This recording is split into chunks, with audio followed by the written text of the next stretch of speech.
इकाई 11 सच्चा बालक जीवन प्रसंग।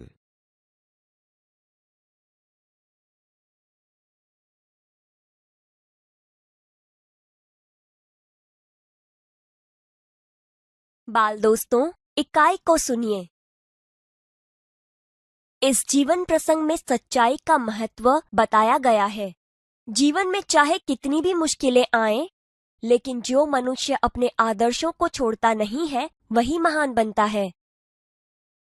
एक समय की बात है। एक लंबा काफिला बगदाद की ओर जा रहा था। रास्ते में उस पर डाकू टूट पड़े और लूट मार करने लगे। उस काफिले में एक 9 वर्ष का बालक था। वह एक ओर चुपचाप खड़ा रहकर इस लूटमार को देख रहा था। एक डाकू की नजर उस लड़के पर पड़ी। लड़के के पास आकर वह डाकू कड़क कर बोला, तेरे पास भी कुछ है? लड़का, मेरे पास 40 अशर्फियां हैं। डाकू, क्या कहा? तेरे पास 40 अशर्फियां हैं? लड़का, जी हां। डाकू लड़के का हाथ पकड़कर सरदार के पास ले गया। उसने अपने सरदार से कहा, यह लड़का अपने पास 40 अशर्फियां बताता है। सरदार, तेरी अशर्फियां कहाँ हैं? लड़के ने अपनी सदरी को फाड़कर उसमें छुपी अशर्फियां निकालीं। उन्हें सरदार के सामने रखते हुए कहा, यह देखो। सरदार, लड़के, अशर्फियों को इस प्रकार से रखने का उपाय तुम्हें किसने बताया? लड़का, मेरी मां ने इनको सदरी के अस्तर में सी दिया था, जिससे किसी को पता न चले। सरदार, तो तूने अशर्फियों का पता हमें क्यों बता दिया? लड़का, मैं झूठ कैसे बोलता? मेरी मां ने कहा था, बेटा, सदैव सच बोलना, झूठ बोलना पाप है। सरदार, यह छोटा बच्चा अपनी मां का इतना कहना मानता है कि ऐसे संकट में भी झूठ नहीं बोला। हम लोग बड़े होकर भी ईश्वर के बताए नेक रास्ते पर नहीं चलते और लूटमार करते रहते हैं। सब डाकू, सरदार, बात तो ठीक है। सरदार, इनका लुटा हुआ सामान इन्हें वापस कर दो। डाकुओं ने सब सामान वापस कर दिया और आगे कभी लूटमार न करने की प्रतिज्ञा की। सच बोलने वाले इस बालक का नाम अब्दुल कादिर था।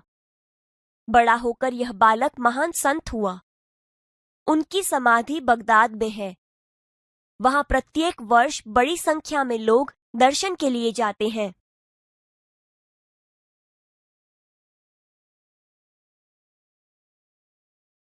एक समय की बात है। एक लंबा काफिला बगदाद की ओर जा रहा था।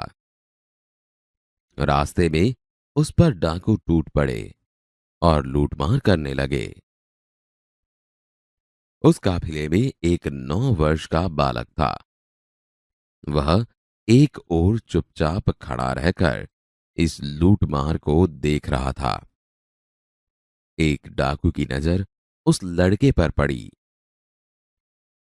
तेरे पास भी कुछ है? मेरे पास 40 अशर्फियां हैं। क्या कहा? तेरे पास 40 अशर्फियां हैं? जी हाँ। डाकू लड़के का हाथ पकड़कर सरदार के पास ले गया। उसने अपने सरदार से कहा, यह लड़का अपने पास 40 अशर्फियां बताता है। तेरी अशर्फियां कहां है? लड़के ने अपनी सदरी को फाड़कर उसमें छुपी अशरफियां निकाली। उन्हें सरदार के सामने रखते हुए कहा, यह देखो। लड़के, अशरफियों को इस प्रकार से रखने का उपाय तुम्हें किसने बताया? मेरी माँ ने इनको सदरी के अस्तर में सी दिया था, जिससे किसी को पता न चले। तो तूने अशरफियों का पता हमें क्यों बता दिया? मैं झूठ कैसे बोलता? मेरी माँ ने कहा था, बेटा, सदैव सच बोलना, झूठ बोलना पाप है। यह छोटा बच्चा अपनी मां का इतना कहना मानता है कि ऐसे संकट में भी झूठ नहीं बोला। हम लोग बड़े होकर भी ईश्वर के बताए नेक रास्ते पर नहीं चलते और लूटमार करते रहते हैं। सरदार, बात तो ठीक है। इनका लूटा हुआ सामान इन्हें वापस कर दो। डाकुओं ने जब सामान वापस कर दिया और आगे कभी लूटमार न करने की प्रतिज्ञा की। सच बोलने वाले इस बालक का नाम अब्दुल कादिर था। बड़ा होकर यह बालक महान संत हुआ। उनकी समाधि बगदाद में है। वहां प्रत्येक वर्ष बड़ी संख्या में लोग दर्शन के लिए जाते हैं।